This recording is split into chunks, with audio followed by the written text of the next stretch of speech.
it stems from my Christian worldview and the fact that we love the Lord, and the Lord loves us, and that's why we love him back. So the first reason I would say is because God gave you this country. The Lord put you here. It's not by chance. It's not random, right? He didn't pass around a lucky draw prize and see which country you get, right? And he gave you, just like he gave you your family, right? He gave you this country, right? And you know, I just want to read something from Jeremiah 29, if I can, to tell you what it is like to be given something. This is a difficult scene for the Israelites. This is a Jeremiah letter in Jeremiah 29. They had been exiled from their motherland, from the land that God gave them, the chosen people, and they've been exiled to Babylon.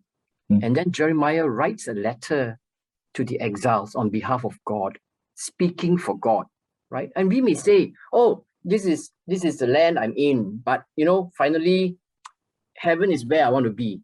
I don't think it's like that. I don't think we're waiting for heaven to come. I think the kingdom of God is already here, and heaven is a place where, as Jesus prayed, right, that your will be done on earth as it is in heaven. So it's a continuity, and the continuity starts with you being here on earth in Malaysia, doing his will. So Jeremiah writes on behalf of God, saying to the exiles, right? He says, this is verse 4 of Jeremiah 29. This is what the Lord Almighty, the God of Israel, says to all those I carried into exile from Jerusalem to Babylon. Build houses and settle down. Plant gardens and eat what they produce. Marry and have sons and daughters. Find wives for your sons and give your daughters in marriage, so that they too may have sons and daughters. Increase in number there, do not decrease. Also, and this is a key point in verse 7 of Jeremiah 29, also seek the peace and prosperity of the city to which I have carried you into exile. Pray to the Lord for it, because if it prospers, you too will prosper. Seek the peace and prosperity. There's that prosperity. There is no better equivalent translation of peace and prosperity than the Malay word sejahtera. Seek the kesejahteraan of the country I put you in. In verse 11, for I know the plans I have for you, declares the Lord, plans to prosper you and not to harm you, plans to give you hope and a future. And then you will call upon me and come and pray to me, and I will listen to you. We often cite that verse, right, as God's personal plans for you, right? For your own personal future, right?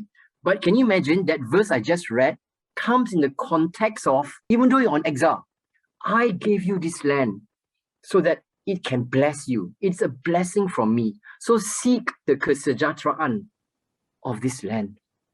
When you tell God, what you gave me isn't good enough, isn't what I wanted, it's a dangerous thing. Can you imagine my son comes to me and say, well, you give me this kind of pen, I want a better pen. You know what? You get what I mean, right? Yeah. I can no other way describe the feeling. Right? Yeah. I give you because I want to love, because I love you and I want to bless you. And then you tell me it's not good enough. It's too broken. Of course, we recognize the brokenness, and something we will talk about.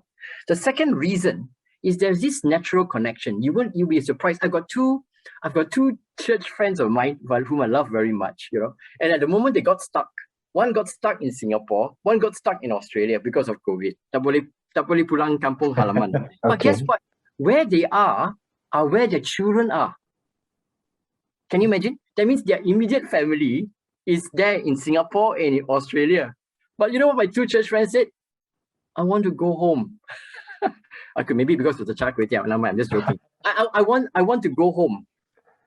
But I said, but you know, brother, your family is there in Australia, what? You know? No, but it's still not home. Can you imagine? Right?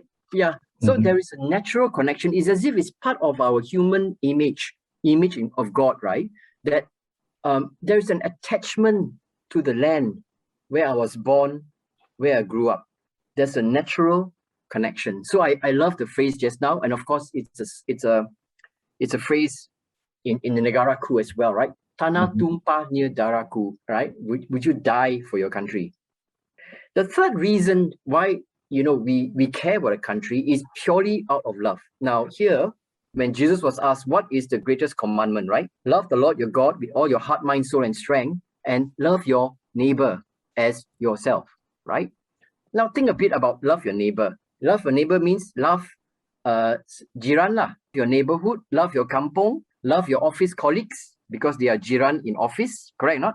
But when you think further, you want your neighbor to be blessed. You want your neighbor to have a life of peace and prosperity, kesejahteraan, Yeah. okay, right? Then when you think about it, therefore, I must love the community I'm in. So that everyone in the community can be blessed together. Love your neighbor, right? Then when you move from kampong to district to negeri to negara, it is an extension of loving your neighbor. And to say, I love my neighbor, but I don't love my country, seems to me something inconsistent in that concept. Okay, so to me, it's an extension of loving your neighbor, a natural extension of loving your neighbor. So these are my three reasons why we care about our country. This is the country God gave us to bless us and calls us to seek the peace and prosperity. This is the homeland, the motherland, that we have a natural connection. And thirdly, it is fulfilling the commandment of God to love our neighbor.